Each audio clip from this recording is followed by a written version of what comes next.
Assalamualaikum warahmatullahi wabarakatuh. Kami dari kelompok 6 yang beranggotakan Arianto Ramadan, Ibadah Pasifik, dan saya sendiri, Muhammad Sultan Sahara.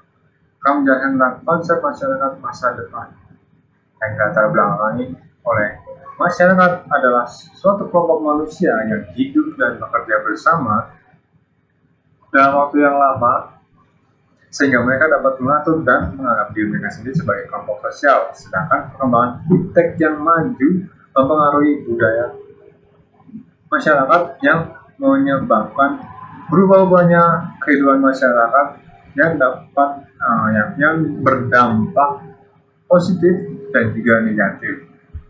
Selaku tema pembahasan kali ini, kita sama-sama mengukir dua hal, yaitu pengertian masyarakat masa depan dan upaya mewujudkan masyarakat masa depan yang bertujuan untuk memahami beberapa kemungkinan masyarakat di masa depan dan upaya mengantisipasi masyarakat di masa depan.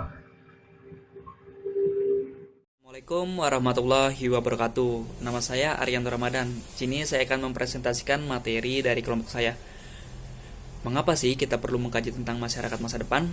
Jadi gini, menurut tokoh Muslim Amerika Malcolm X, pendidikan itu paspor untuk meraih masa depan. Jadi, kita harus mempersiapkan diri. Karena besok milik mereka yang mempersiapkan diri. Nah, hal itu mengindikasikan pendidikan itu penting bagi masyarakat untuk masa kini dan masa yang akan datang. Dalam rangka mendidik, kita juga harus paham konsep dan memahami perkembangan masyarakat, karakteristik, mencakup peluang dan tantangan yang dihadapi. Nah, kita memasuki era industri 4.0, bahkan saat ini menuju 5.0. Kita juga harus paham karakteristik era industri termasuk relevansinya dalam dunia pendidikan. Seperti bagaimana sih peserta didik belajar dan kesulitan apa yang masyarakat hadapi. Kita harus paham ini, harus paham banget untuk menuju masyarakat masa depan. Juga harus memberikan pendidikan yang relevan sesuai kebutuhan, pendidikan yang sesuai perkembangan zaman, iptek. Namun harus diimbangi juga pendidikan karakter karena itu penting banget untuk masyarakat di masa depan.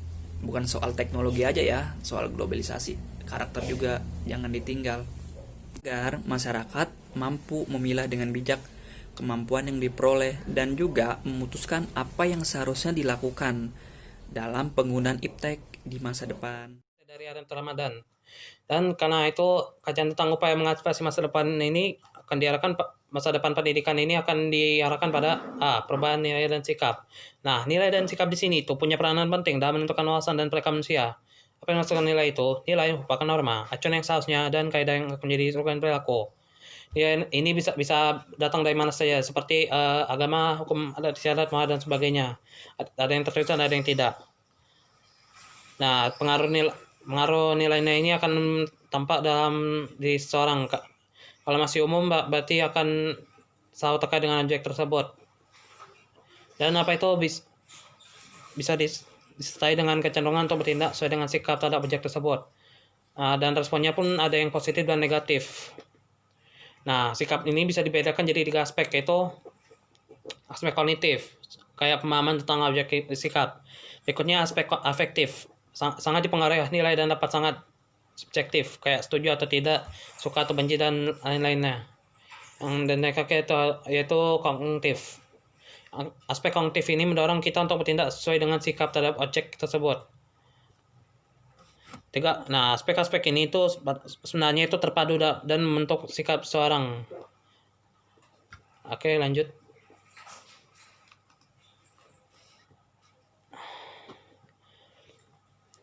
Rothwell, Bloom, dan Masia 1994 dari Bloom, Hastings, dan Meadows 1921-29 menekankan proses internalisasi yang kontinu dari yang rendah sampai yang tertinggi sebagai berikut: penerimaan, receiving, attending; penanggapan, responding; penilaian, keyakinan, valuing; pengorganisasian, konseptualisasi, organization; perwatakan, Allah Akbar; pemeranan, characterization.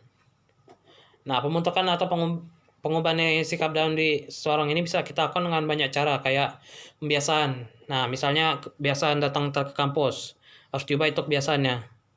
Jadi apa itu bangun bangun lebih awal jadi biar tidak datang telat ke kampus.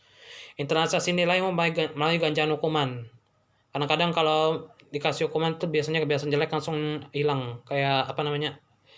Kebiasaan jelek datang ke kampus. Kalau sering datang telat ke kampus itu langsung dikasih hukuman sama dosennya. Nggak boleh masuk ke kelasnya. Keteladanan, teknik klarifikasi nilai dan sebagainya. Nah, perubahan nilai ini dalam rangka mengantisipasi masa depan dan kita harus mewujudkannya sehingga bisa diwujudkan keseimbangan dan keselesaian antara aspek keselesaian dan aspek kemaruan. Oke, lanjut.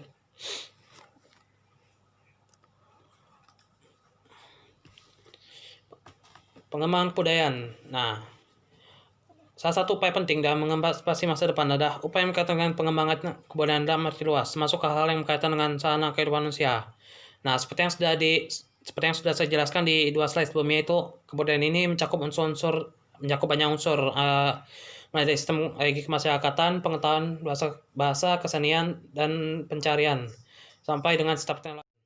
Unsur-unsur ini sangat mudah berubah dibandingkan dengan yang lain, tapi perubahan masyarakat Indonesia dari pertanian ke industri dan informasi telah menyebabkan semua unsur-unsur ini akan mengalami pengaruh yang sangat kuat. Oke, lanjut. Nah, pengaruhnya unsur-unsur ini dan pengembangan kebudayaan di dunia itu merupakan hal yang sudah biasa. Dalam catatan sejarah itu sudah dikasih tahu bagaimana sih puncak kebudayaan pada suatu wilayah ini. Nah, puncak kebudayaan pada suatu wilayah itu tentu akan pengaruhi kebudayaan lain di dunia. Nah, berkaitan dengan hal ini, maka UNESCO telah menetapkan konsep dasawarsa kebudayaan dunia yang menekankan bahwa pengembangan kebudayaan dunia masa kini harus meliputi 4 dimensi, yaitu afirmasi atau penegasan dimensi budaya dalam proses pembangunan. Mengapa afirmasi ini penting? Karena pembangunannya akan hampa jika dipahami oleh kebudayaan masyarakat atau bangsa yang bersangkutan. Berikutnya itu mereafirmasi dan mengembangkan identitas budaya. Kenapa harus mereafirmasi? Karena tiap kelompok manusia berhak diakui identitas budayanya. Berikutnya itu partisipasi. Kenapa kita harus partisipasi? Karena dalam pengembangan suatu bangsa dan negara, partisipasi ini perlu maka partisipasi ini harus optimal dari masyarakat, dan itu adalah mutlak yang perlu. Dan yang berikutnya itu memajukan kerjasama budaya antar bangsa. Kenapa kita harus bekerjasama dengan budaya bangsa lain? Karena itu merupakan tuntutan mutlak dalam era globalisasi. Kalau misalnya kita pengen motor, tapi motornya itu dari Jepang, maka kita melakukan kerjasama dengan Jepang supaya kita bisa akrab dan bisa impor motor dari Jepang dengan mudah. Oke. Untuk materi berikutnya akan disampaikan oleh Sultan. C. Pengembangan sarana pendidikan. Indonesia dengan wilayah yang sangat luas, jumlah penduduknya sangat banyak, memiliki masalah pada kuantitas, kualitas, pemerataan, dan relevansi sarana. Untuk membantu hal itu, kita dapat melakukan langkah kecil, yaitu tidak merusaknya sarana yang telah tersedia dan merawatnya. Dan sesuai dengan pernyataan pada slide ini, pendidikan juga memiliki fungsi, yaitu penyesuaian dengan keadaan yang selalu berubah-ubah, terutama pada perkembangan masyarakat, bangsa, dan negara Indonesia pada masa yang akan datang. Santoso S. Hamijoyo mengemukakan 5 dasar era globalisasi, yaitu yang pertama, pendidikan untuk pengembangan iptek. Pendidikan ini diutamakan dalam bidang-bidang yang vital, contohnya pengembangan infrastruktur pelanian sebagai modal utama era globalisasi. Kedua, pendidikan untuk pengembangan keterampilan manajemen, contohnya pembelajaran bahasa-bahasa asing yang bersangkutan dalam hubungan perdagangan dan politik sebagai alat penggerak dalam era globalisasi. Ketiga, pendidikan untuk pengelolaan kependudukan. Contohnya, keluarga berencana dan kesehatan untuk mencegah penurunannya kualitas hidup dan juga sistem pendukung kehidupan manusia. Keempat, pendidikan untuk pengembangan sistem nilai. Hal ini menyangkut filsafat, agama, dan ideologi untuk mempertahankan budaya dan kesatuan bangsa. 5. Pendidikan untuk mempertinggi mutu tenaga kependidikan dan kepelatihan. Pendidikan ini menyangkut pengelolaan sistem pendidikan yang bertujuan untuk meningkatkan kualitas dan efisiensi sumber daya manusia secara menyeluruh.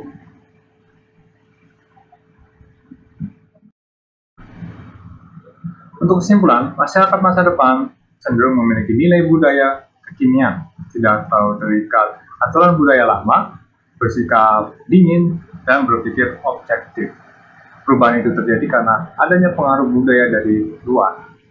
Untuk itu, perlu adanya antisipasi untuk mengatasi masalah tersebut, seperti pengembangan nilai sikap, kebudayaan, dan sarana pendidikan.